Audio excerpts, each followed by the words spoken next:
Power sharing ಎಂಬ ಉರಿಯೋ ಬೆಂಕಿಗೆ ತುಪ್ಪ ಸುರಿದ ಯತೀಂದ್ರ 5 ವರ್ಷವೂ ತಂದೆಯೇ ಸಿಎಂ ಅಂತ ಹೇಳಿಕೆ. ಯತೀಂದ್ರನೇ ನಮ್ಮ ಹೈಕಮಾಂಡ್ ಎಂದ ಡಿಕೆ. ಈ ಸುದ್ದಿಯನ್ನು ನೋಡೋಣ ಪಟ್ಟದ ಆಟ ನ್ಯೂಸ್ ಟಾಪ್ 9ನಲ್ಲಿ. ಸಿಎಂ ಪುತ್ರ ಯತೀಂದ್ರ 5 ವರ್ಷ ಸಿದ್ದರಾಮಯ್ಯನವರೇ ಮುಖ್ಯಮಂತ್ರಿ ಎಂದು ನಿನ್ನೆ ಮತ್ತೆ ಹೇಳಿದ್ದಾರೆ. ಯತೀಂದ್ರ ಮತ್ತೆ ಈ ಮಾತು ಹೇಳೋದಕ್ಕೂ ಕಾರಣ ಇದೆ. ಮೊನ್ನೆ ದಾವಣಗೆರೆಯಲ್ಲಿ ಮಾತನಾಡಿದ ಶಾಸಕ ಶಿವಗಂಗಾ ಅಧಿಕಾರ ಹಂಚಿಕೆ ಇದೆಯೋ ಇಲ್ವೋ ಅನ್ನೋದನ್ನ ಹೇಳ್ಬಿಡಿ ಅಂತ ಹೇಳಿದ್ರು. ಅತ್ತ ಡಿಕೆ ಆಪ್ತ ಈ ಮಾತು ಹೇಳ್ತಿದ್ದಂತೆಯೇ ಸಿಎಂ ಪುತ್ರ ಯತೀಂದ್ರ ನೇರವಾಗಿಯೇ ಕಣಕ್ಕಿಳಿದಿದ್ದಾರೆ. ಕೆಲವರು ಬದಲಾವಣೆಗೆ ಪ್ರಯತ್ನ ಪಟ್ಟರು, ಆದ್ರೆ ಅದು ಸಕ್ಸಸ್ ಆಗ್ಲಿಲ್ಲ. ಯಾವುದೇ ಬದಲಾವಣೆ ಇಲ್ಲ ಎಂದಿದ್ದಾರೆ. ನನ್ನ ಪ್ರಕಾರ ಹೈಕಮಾಂಡ್ ಅವರು ಕ್ಲಿಯರ್ ಆಗಿ ಸಿಗ್ನಲ್ ಕೊಟ್ಟಿದ್ದಾರೆ. ಅವರು ಬಾಯ್ಬಿಟ್ಟು ಹೇಳಿದೆ ಇರ್ಬೋದು, ಬಟ್ ಅವ್ರಿಗೆ ಕ್ಲಿಯರ್ ಆಗಿ ಸಿಗ್ನಲ್ ಕೊಟ್ಟಿದ್ದಾರೆ. ನಾವು ಇವಾಗ ಸದ್ಯಕ್ಕೆ ಯಾವುದೇ ಲೀಡರ್ಶಿಪ್ ಚೇಂಜ್ ಮಾಡಲ್ಲ ಅಂತ ಹೇಳಿ ಕೂಡಲೇ ಹೈಕಮಾಂಡು ಹೇಳ್ಬಿಡ್ಲಿ, ನಾವು ಯಾವುದೇ ಥರದ ಒಪ್ಪಂದ ಆಗಿಲ್ಲ, ನಾವು ಯಾವುದೇ ಥರದ ಒಪ್ಪಂದ ಇಲ್ಲ, ಮುಖ್ಯಮಂತ್ರಿಗಳು ಯಾರಿದ್ದಾರೆ ಅವ್ರು ಮುಂದುವರಿತಾರೆ ಅಂತ ಹೇಳಿ. ಯತೀಂದ್ರ ಯಾವಾಗ ಸಿದ್ದರಾಮಯ್ಯನವರೇ 5 ವರ್ಷ ಸಿಎಂ ಅನ್ನೋ ಮಾತುಗಳನ್ನಾಡಿದ್ರು, ಡಿಸಿಎಂ ಬಣದ ಶಾಸಕರು ಸಿಡಿದೆದ್ರು. ಈ ಹಿಂದೆ ಇಟ್ಟಿದ್ದ 2 ಮುಹೂರ್ತ ಮಿಸ್ ಆಗಿದೆ, ಈ ಬಾರಿ ತಪ್ಪೋ ಮಾತೇ ಇಲ್ಲ ಅಂತ ಡಿಕೆ ಆಪ್ತ ಶಾಸಕ ಇಕ್ಬಾಲ್ ಹುಸೇನ್ ಹೇಳಿದ್ದಾರೆ. ಅವರು ಮುಖ್ಯಮಂತ್ರಿ ಆಗಲೇಬೇಕು, ಹಾಗೇ ಆಗ್ತಾರೆ ಅಂತ ಹೇಳಿ ನಾನು ಇನ್ನು ಹಲವಾರು ಶಾಸಕರು 80ರಿಂದ 90 ಶಾಸಕರು ಈಗಾಗಲೇ ಅವರೆಲ್ಲ ಒಲವನ್ನು ತೋರಿಸಿದ್ದಾರೆ. ಈ ಒಂದು ಅವಧಿನಲ್ಲಿ ಅವರು ಸಿಎಂ ಆಗ್ತಾರೆ. 6-9 ಏನು ಹೇಳಿದ್ದೆ, ಆ 2 ಡೇಟು ನನಗೆ ಮಿಸ್ ಆದ್ರೂ ನಾವು 3ನೇ ಡೇಟ್ ಮಿಸ್ ಆಗಿ ಕೊಡಲ್ಲ ನಾವು. ಸೊ ಅದಕ್ಕೆ ನಾವೆಲ್ಲರೂ ಕೂಡ ನಾವು ಬದ್ಧವಾಗಿರ್ತೀವಿ, ಅವ್ರಿಗೆ ಸಿಎಂ ಆಗಿ ನಾವು ನೋಡ್ತೀವಿ. ಅತ್ತ ಸಿಎಂ ಪುತ್ರನಿಗೆ ಖುದ್ದು ಡಿಸಿಎಂ ಡಿಕೆ ಶಿವಕುಮಾರ್ ನೇರವಾಗಿ ಟಾಂಗ್ ಕೊಟ್ಟಿದ್ದಾರೆ. ಯತೀಂದ್ರನೇ ನಮ್ಮ ಹೈಕಮಾಂಡ್, ಅವರು ಹೇಗೆ ಹೇಳ್ತಾರೋ ಹಾಗೇ ಕೇಳೋಣ ಎಂದು ವ್ಯಂಗ್ಯವಾಡಿದ್ದಾರೆ. ಯತೀಂದ್ರ ಅವರೇ ನಮ್ಮ ಹೈಕಮಾಂಡು, ಅವ್ರೇನು ಮಾತು ಹೇಳ್ತಾರೆ ಅವ್ರದ್ದು ಬಹಳ ಗೌರವದಿಂದ ಸ್ವೀಕಾರ ಮಾಡೋಣ. ಆಯ್ತಪ್ಪ, ಅವ್ರು ಹೇಳಿದ್ಮೇಲೆ ಅವ್ರ ಹೈಕಮಾಂಡ್ ಹೇಳಿದ್ಮೇಲೆ ಅವರ ಯತೀಂದ್ರನೇ ಈಗ ಹೈಕಮಾಂಡ್ ಅಂತ ನಾವು ಸ್ವೀಕಾರ ಮಾಡೋಣ, ನಡೀರಿ. ಹೊರಗೆ ಇಷ್ಟೆಲ್ಲ ಆಗ್ತಾ ಇದ್ರೆ ಇತ್ತ ತಮ್ಮ ಪುತ್ರನ ಮಾತಿಗೆ ಸಿಎಂ ಸಿದ್ದರಾಮಯ್ಯ ಯಾವುದೇ ಪ್ರತಿಕ್ರಿಯೆ ನೀಡಿಲ್ಲ. ಆದ್ರೆ ಹಿರಿಯ ಸಚಿವರು ಸಿಎಂ ಡಿಸಿಎಂ ಬಣದ ವಾಕ್ಸಮರಕ್ಕೆ ಬ್ರೇಕ್ ಹಾಕಲು ಪ್ರಯತ್ನಿಸುತ್ತಿದ್ದಾರೆ. ಮಾನ್ಯ ಖರ್ಗೆ ಸಾಹೇಬರು ರಾಹುಲ್ ಗಾಂಧಿ ಅವರು ನಾಯಕರಿಗೆ ಕರೆಸಿ ಮಾತನಾಡ್ತಾರೆ ಅಂತ ಬಹಳ ಸ್ಪಷ್ಟವಾಗಿ ಹೇಳಿದ್ದಾರೆ.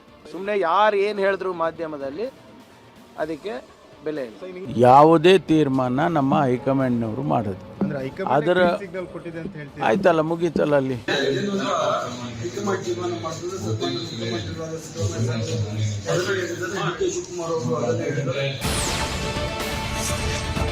ಪುತ್ತೂರಿನಲ್ಲಿ ನಿನ್ನೆ ನಡೆದ ಕಾಂಗ್ರೆಸ್ ಭವನದ ಶಿಲಾನ್ಯಾಸ ಕಾರ್ಯಕ್ರಮದಲ್ಲೂ ಡಿಸಿಎಂ ಡಿಕೆಯದ್ದೇ ಜಪ.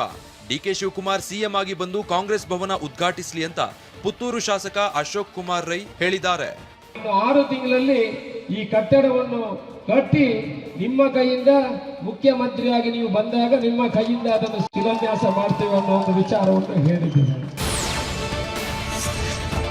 ಇನ್ನು ಮಾಜಿ ಸಚಿವ ವಿನಯ್ ಕುಮಾರ್ ಸೊರಕೆ ಕೂಡ ಡಿಕೆ ಸಿಎಂ ಆಗಲು ಇನ್ನೊಂದೇ ಸ್ಟೆಪ್ ಮಾತ್ರ ಬಾಕಿ ಅನ್ನೋ ಮೂಲಕ ಮತ್ತೊಂದು ಟ್ವಿಸ್ಟ್ ಕೊಟ್ಟಿದ್ದಾರೆ. ನಾನು ಡಿಕೆ ಶಿವಕುಮಾರ್ ಅವರು NSV ಇರುವಾಗ ಒಂದು ಮಾತು ಹೇಳ್ತಾ ಇದ್ರು, ಒಂದು ದಿವಸ ನಾನು ಮುಖ್ಯಮಂತ್ರಿ ಆಗಬೇಕು ಅಂತ. ಇನ್ನೇನು ಒಂದು ಸ್ಟೆಪ್ ಮಾತ್ರ ಇದೆ. ಅತ್ತ ಆಪ್ತರೆಲ್ಲರೂ ಡಿಕೆ ಸಿಎಂ ಆಗಲೆಂದು ಜಪಿಸ್ತಿರೋದ್ರ ಮಧ್ಯೆಯೇ ಮಾತನಾಡಿದ ಡಿಕೆ ಶಿವಕುಮಾರ್, ಬೆಂಬಲಿಗರ ಪ್ರಾರ್ಥನೆ ವಿಫಲ ಆಗಲ್ಲ, ಪ್ರಯತ್ನ ವಿಫಲ ಆಗಬಹುದು, ಪ್ರಾರ್ಥನೆ ವಿಫಲ ಆಗಲ್ಲ ಅಂದ್ರು. ಉದ್ಘಾಟನೆಗೂ ನಾನೇ ಬರ್ತೀನಿ ಅಂತ ಹೇಳಿದ್ರೆ ಅವರ ಆಸೆಯಲ್ಲಿ ನೀವು ಸಿಎಂ ಆಗಿ ಬರ್ತೀರಾ?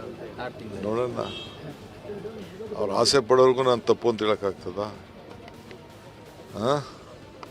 ಅವ್ರ ಪ್ರಾರ್ಥನೆ, ಪ್ರಯತ್ನ ವಿಫಲ ಆಗ್ಬೋದು, ಪ್ರಾರ್ಥನೆ ವಿಫಲ ಆಗೋದಿಲ್ಲ ಅಂತ ಹೇಳಿದ್ದೀನಿ. ನೋಡೋಣ.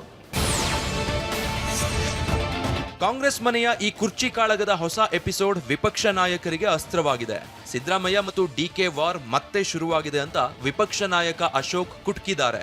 ಡಿಕೆ ವರ್ಸಸ್ ಸಿದ್ದರಾಮಯ್ಯ ವಾರ್ ಮತ್ತೆ ಪ್ರಾರಂಭ ಆಗಿದೆ. ಡಿಕೆ ಶಿವಕುಮಾರ್ ಸ್ಪಷ್ಟವಾಗಿ ಹೇಳಿದ್ದಾರೆ, ರಾಹುಲ್ ಗಾಂಧಿ, ಸೋನಿಯಾ ಗಾಂಧಿ ಅವರು ನಮಗೆ ಲೀಡರ್ ಅಲ್ಲ, ಯತೀಂದ್ರನೇ ನಮ್ಮ ಹೈಕಮಾಂಡ್ ಅಂತ ಹೇಳ್ಬಿಟ್ಟಿದ್ದಾರೆ. ಮುಗಿದೋಯ್ತು ಅಲ್ಲಿಗೆ. ಡೆಲ್ಲಿಯರ ಹೈಕಮಾಂಡ್ ಸತ್ತೋಗಿದೆ. ನಾನು ಕೊಡೆ ನೀನು ಬಿಡೆ, ಅಗ್ಗ ಜಗ್ಗಾಟ ನಡೆದಿದೆ. ಇದಕ್ಕೆಲ್ಲ ಕಾರಣ ಹೈಕಮಾಂಡ್. ಈ ಕಡೆ ಇವನ್ ಚೂ ಬಿಡ್ತಾರೆ, ಈ ಕಡೆ ಅವ್ರನ್ನು ಚೂ ಬಿಡ್ತಾರೆ. ಎರಡೂ ಕಡೆಯಿಂದ ಬಂಡವಾಳ ಮಾಡ್ಕೊಂತವ್ರೆ. ಕಾಂಗ್ರೆಸ್ ಮನೆಯಲ್ಲಿ ಸಿಎಂ ಮತ್ತು ಡಿಕೆ ಬೆಂಬಲಿಗರ ಮಧ್ಯೆ ಕಲಹ ಈಗ ಮಹತ್ವದ ಹಂತ ತಲುಪಿದೆ. ಆದರೆ ಸಿದ್ದರಾಮಯ್ಯ ಮಾತ್ರ ನಿನ್ನೆಯೂ ಸಹ ಬಜೆಟ್ ಸಿದ್ಧತೆಯಲ್ಲೇ ಮುಳುಗಿದ್ರು. ಇಲಾಖಾವಾರು ಅಧಿಕಾರಿಗಳ ಜೊತೆ ಸಭೆ ನಡೆಸಿದ್ದಾರೆ. ಆ ಮೂಲಕ ಯಾರಿಗೆ ಎಲ್ಲಿ ಸಂದೇಶ ಮುಟ್ಟಿಸಬೇಕೋ ಅದನ್ನ ಮಾಡ್ತಿದ್ದಾರೆ.